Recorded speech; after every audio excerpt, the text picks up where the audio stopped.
وسهلا بكم محبي ومتابعي ومشاهدي قناة أبسط فكرة. أتمنى تكونوا بخير جميعا، وفيديوهاتنا اللي فاتت تكون بتنال إعجاب حضراتكم.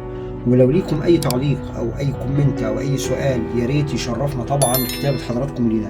النهارده معانا غسالة أطباق. احنا كنا عملنا أكتر من فيديو عن غسالة الأطباق، هسيب لحضراتكم لينك أكتر من فيديو في الوصف بتاع الفيديو الحالي، إن شاء الله يعجب حضراتكم. النهارده معانا مشكلة متكررة، ناس كتير اشتكت منها. الغسالة بتشتغل بشكل طبيعي جدا، ما بيظهرش أي آثار لعطل معين، ولكن بنلاقي إن في مية متخزنة داخل الغسالة. لو بصينا كده هنلاقي إن في مية متخزنة باينة جدا، وكمية كبيرة مش صغيرة. يعني لو بصينا على الارتفاع بتاعها جاية لغاية أول الفريم بتاع الغسالة. المشكلة دي يا جماعة سهل جدا انها تتسبب في برومة في جسم الغسالة كله بالكامل. سهل جدا ان يحصل تلف في بعض الاجزاء الكهربائية زي السخان، زي الحساس، زي الترومبة. كل ده هيعمل برومة، فبالتالي هيأثر على الاداء بتاع الاجهزة اللي احنا بنقول عليها او القطع اللي احنا بنقول عليها. فيفضل ان احنا دايما بعد الغسيل دايما نحاول ان احنا نبص على الغسالة، نشوف هل في مية متخزنة. بعد ما اخلص انا خلصت كده الغسيل بتاعي، ما اخدش الاطباق والحاجه بتاعته واستنى، لا، لازم احرك الزرار ده وابص اشوف هل في ميه لسه متخزنه، هل الغساله ما صرفتش الميه بالكامل، وبعدين ابتدي عمليه الفحص بتاعنا. في عيوب بتبقى بسيطه جدا، يعني ممكن دي تبقى مجرد تعليقه بسيطه في الطرمبه بتاعه الطرد. هنطلع الخرطوم بتاع الصرف وهننفخ فيه نفخه بسيطه خالص، هنحرك الريش بتاعه الطرمبه بالنفخه بتاعتنا دي. لو في تعليقه بسيطه في الترومبه هنلاقي الغساله رجعت تشتغل بشكل طبيعي جدا ومفيش اي تعليقه. طب ايه المشاكل التانية ممكن تقابلنا؟ نتاكد ان الخرطوم منسوبه او مستواه ما اتغيرش من مكانه.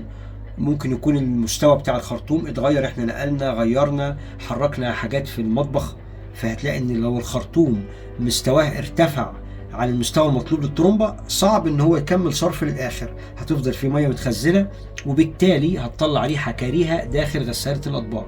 احنا في غنى عن الحاجات دي كلها، لازم نتاكد ان الخرطوم بتاعنا ماشي في مساره الصحيح، في مستواه الصحيح. نتاكد ان الصرف بيبقى بشكل جيد، ترومبه الصرف بتعمل عمليه الطرد بالقوه بتاعتها المطلوبه مش ضعيفه.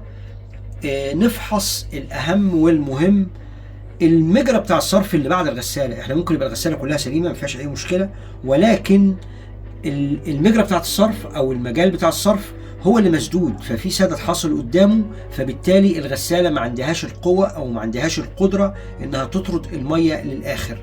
بيتبقى شويه ميه صغيرين، شويه الميه دول ما نستهترش بيهم يا جماعه، عشان دول هيعملوا ريحه كريهه جدا جدا في غساله الاطباق.